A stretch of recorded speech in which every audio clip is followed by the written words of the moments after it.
নমস্কার, welcome to ভুরিভোজ। এই প্রচণ্ড গরমে সকলেরই ঠান্ডা ঠান্ডা শরবত খেতে খুব ভালো লাগে। এই সময়ে বেল পাওয়া যায় খুব ভালো, তাই আজকে এই প্রচণ্ড গরমে আমি বানাচ্ছি পাকা বেলের শরবত। এই বেল যেমন শরীরের জন্য উপকারী, তেমনি এর ঠান্ডা শরবতও মন খুব ভালো করে দেয়।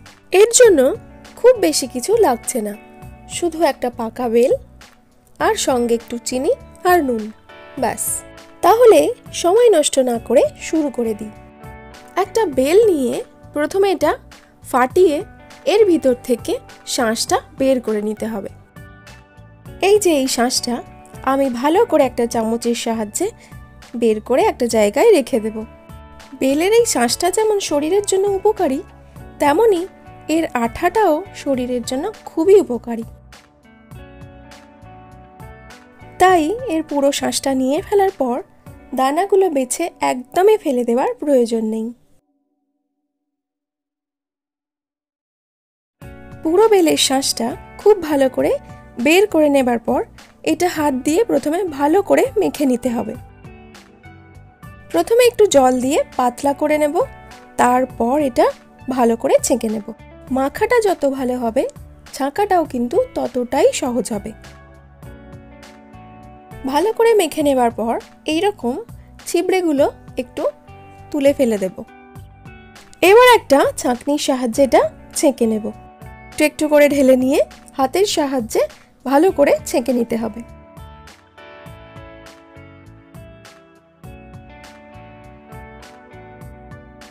এইভাবে ভালো করে পুরোটা ছেঁকে নেবার পর বাকি অংশটাও আমি এইভাবেই ছেঁকে নেব।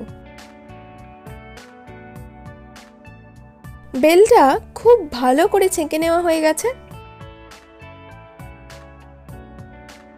এবার পুরো বেলটার মধ্যে আমি দিয়ে দেব 4 চামচ চিনি।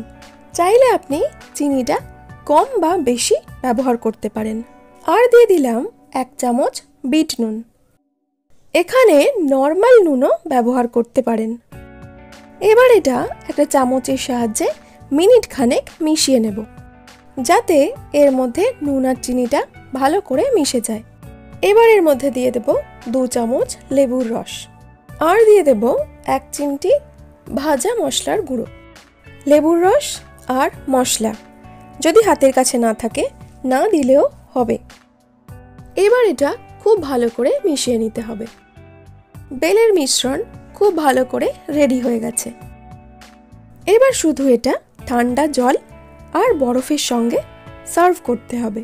এর জন্য প্রথমে 2টো গ্লাস নিয়ে নেব, আর এর মধ্যে দিয়ে দেব কয়েক টুকরো করে বরফ। এবার গ্লাসগুলোর মধ্যে কিছুটা করে বেলের মিশ্রণ দিয়ে দেব। আপনি চাইলে বেলের এই মিশ্রণের মধ্যে প্রথমে পরিমাণ মতো জল মিশিয়ে তারপর বরফ দিয়ে সার্ভ করতে পারেন। আমি বরফের মধ্যে বেশ কিছুটা মিশ্রণ নিয়ে নিয়েছি। এবার এর মধ্যে পরিমাণ মতো জল দিয়ে দেব। গরমের মধ্যে শরীর, মন, পেট সব ভালো রাখবে এই ঠান্ডা বেলের শরবত। একটা লেবুর স্লাইস দিয়ে গার্নিশ করে জলটা একটু নাড়াচাড়া করে দিলেই একদম ঠান্ডা ঠান্ডা বেলের শরবত রেডি। তাই যখনই ইচ্ছে হবে বানিয়ে ফেলুন এই শরবত। ততক্ষণ বেলের শরবত খাওয়া যাক। দেখা হবে নতুন কোনো রেসিপি নিয়ে।